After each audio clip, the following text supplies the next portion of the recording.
Gunshots echoed through the cockpit of Flight 447. 4 masked hijackers had taken 237 passengers hostage. The leader screamed, "This plane is going to Tehran." But when the man in business class stood up, one of the hijackers dropped his mask. "No, you're Keanu Reeves." Then he fell to his knees and began to cry. Because 5 years ago, the morning had started peacefully for United Airlines Flight 447 from Los Angeles to Dubai. Keanu Reeves sat in 14B business class, reading a script for his next film. He'd chosen this flight specifically for its timing. He needed to attend a charity event in Dubai for children orphaned by war. At exactly 11:47 a.m., 4 hours into the flight, everything changed. The first sign of trouble was a flight attendant's scream from first class. Then came the unmistakable sound of gunfire.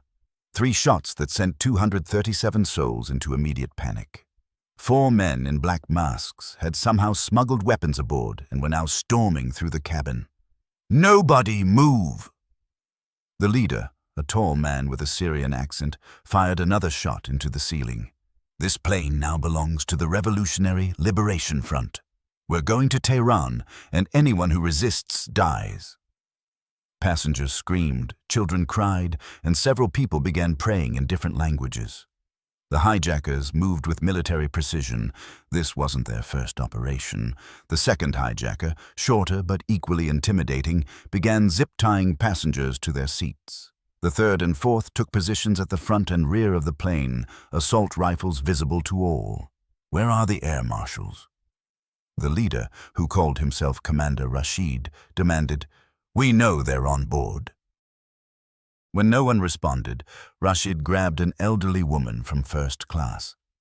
"I'll start killing passengers until they identify themselves." That's when Keanu stood up.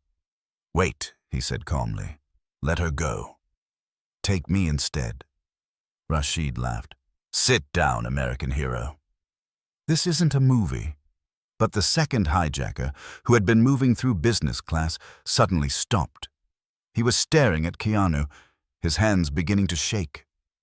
"Rashid," the man whispered. "Rashid, look who this is. I don't care if it's the president himself, Khalil. Tie him up." But Khalil wasn't moving. Instead, his weapon lowered, and his entire body began trembling. "It's him. It's really him. What are you talking about?" Khalil reached up and pulled off his mask, revealing a young Middle Eastern face covered in tears. "This is the man from Aleppo. This is the angel." The cabin fell silent except for the drone of engines. Rashid strode over, anger flashing in his eyes. "Have you lost your mind? Put your mask back on." But Khalil had fallen to his knees in the aisle, sobbing uncontrollably. "5 years ago, my daughter, the bombing, she was trapped under our apartment building for 6 days. Keanu's expression changed. Recognition dawned in his eyes. "Amira," he said softly. "Your daughter's name was Amira. She was 7. Khalil looked up, tears streaming. "You remember?" "I remember." The passengers watched in stunned confusion as this surreal scene unfolded at 30,000 feet. Rashid kept his gun trained on Keanu. "Khalil, get up! This is not the time for—" "You don't understand," Khalil cried out. "This man, when the whole world forgot about us, when the cameras left, when the aid stopped coming, he stayed. He dug through rubble with his bare hands for 6 days." Keanu stepped forward slowly. "Khalil, this isn't you. The man who held his daughter while she recovered, who taught her to laugh again, that man wouldn't do this." The third hijacker, young, maybe 20, called out nervously, "Commander, we need to take the cockpit now."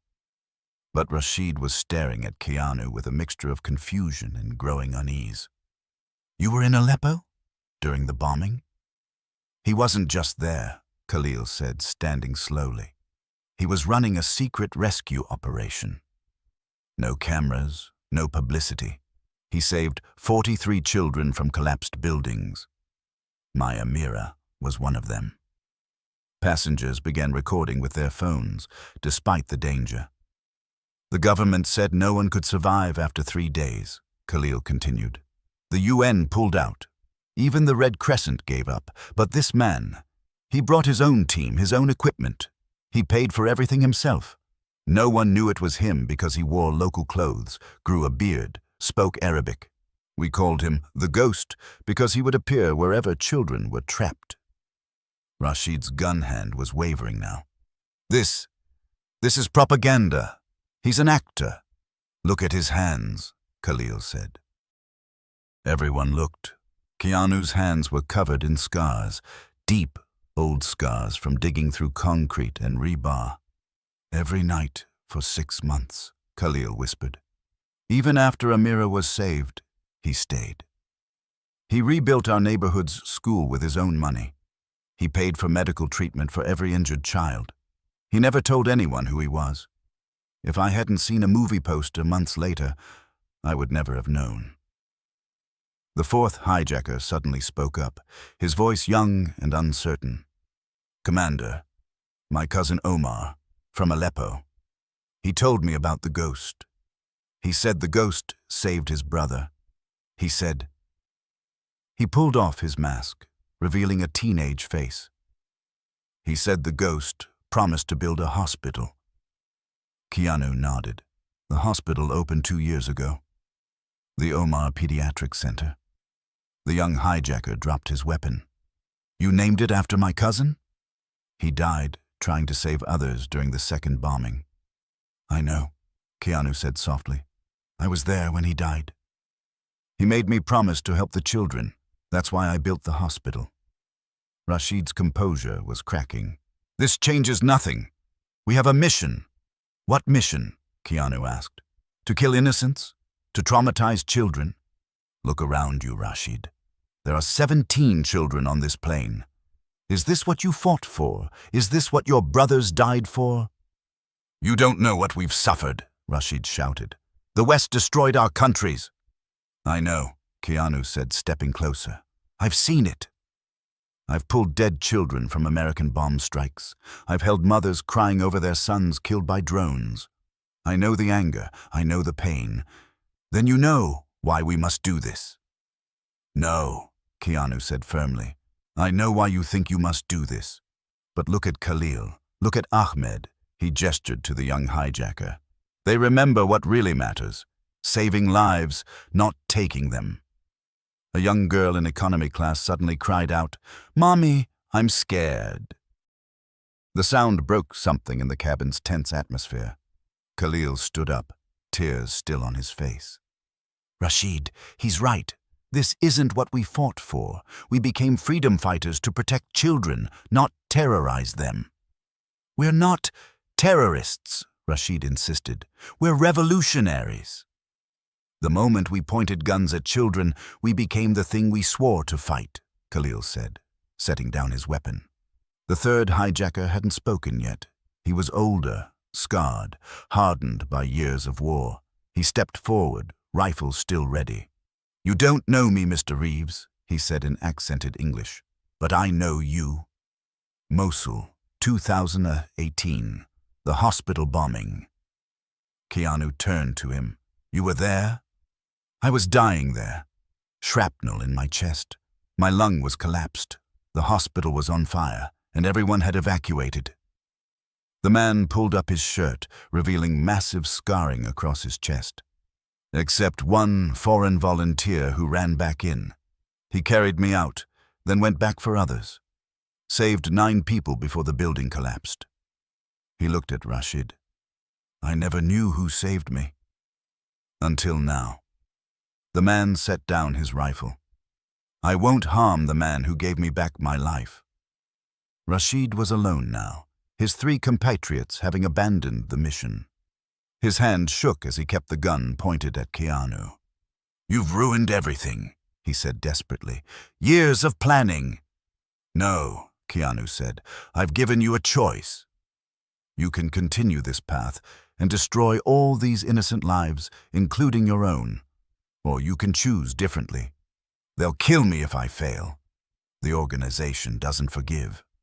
Then don't go back, Keanu said. Land the plane safely. I'll personally ensure you and your men receive protection, fair trials, and a chance at redemption. Why would you do that? Because I've seen enough death. Because I believe people can change.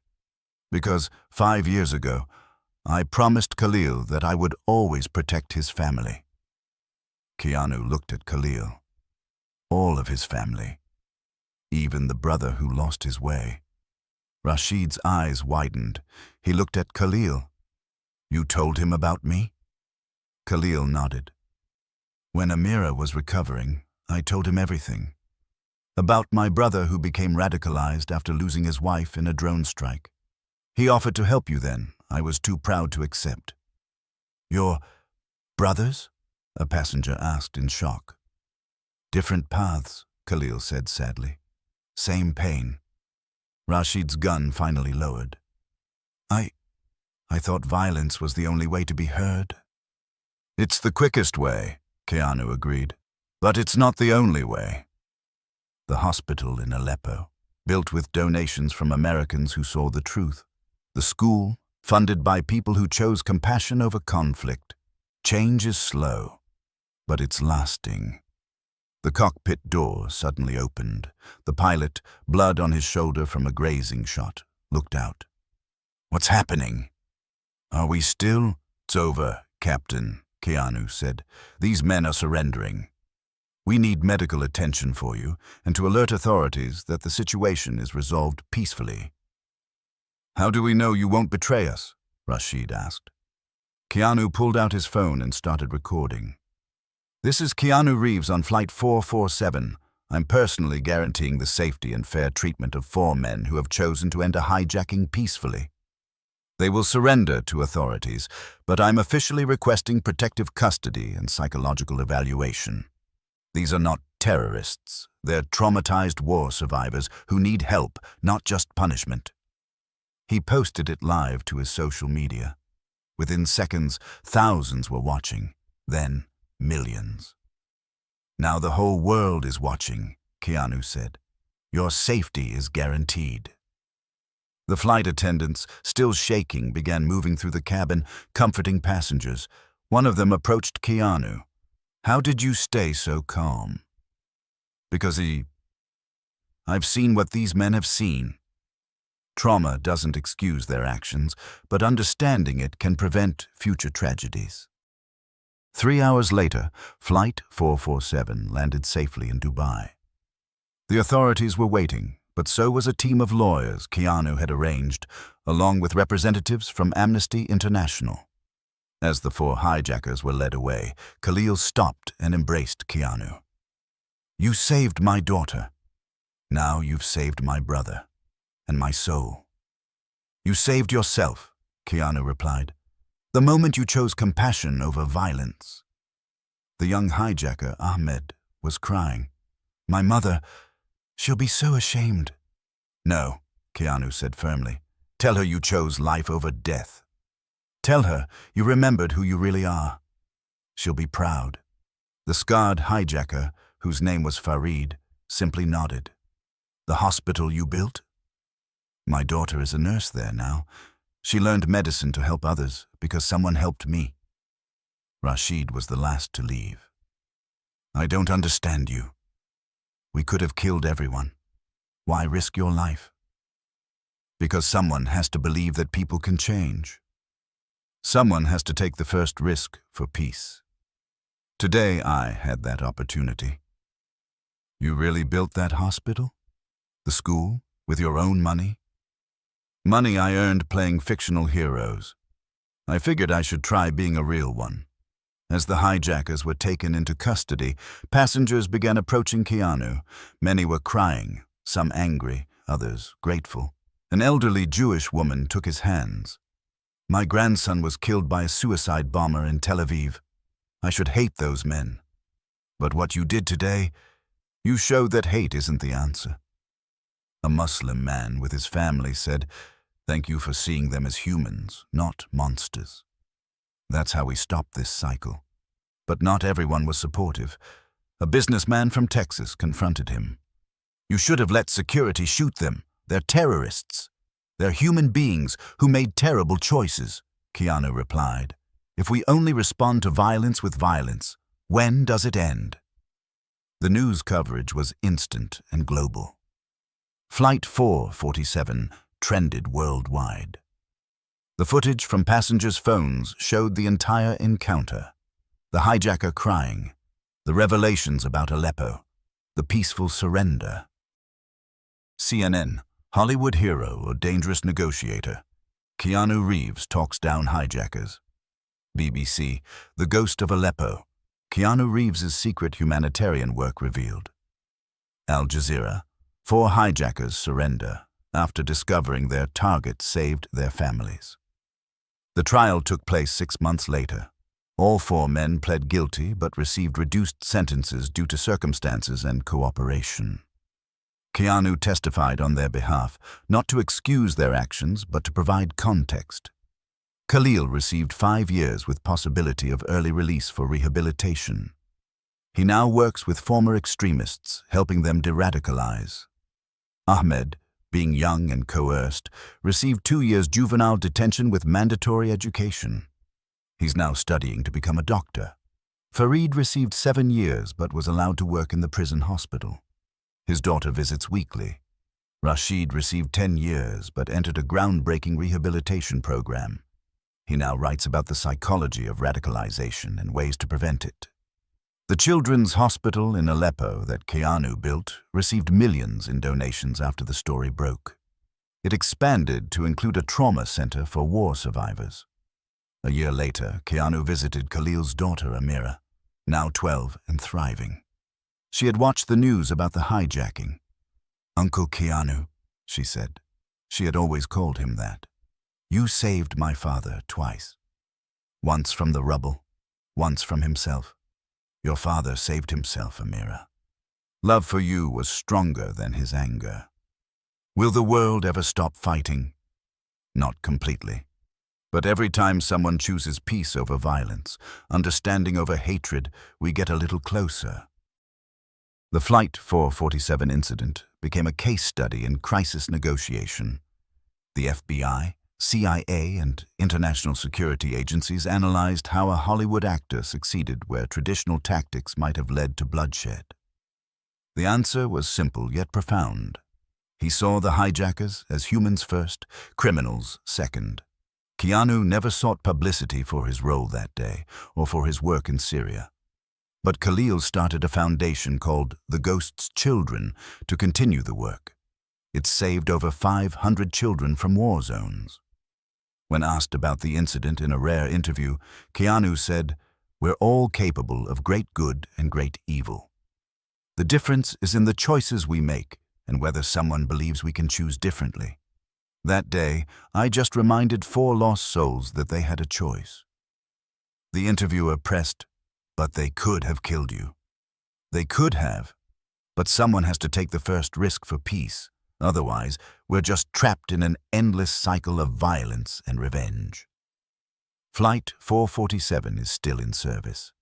Seat 14B has a small plaque that reads, "On this seat sat a man who proved that courage isn't about fighting, it's about understanding."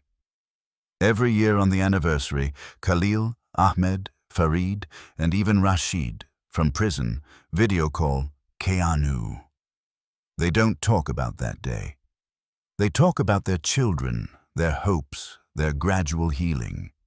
Because in the end, at 30,000 feet above the earth, 5 broken men from different worlds discovered they were all just humans trying to find their way home.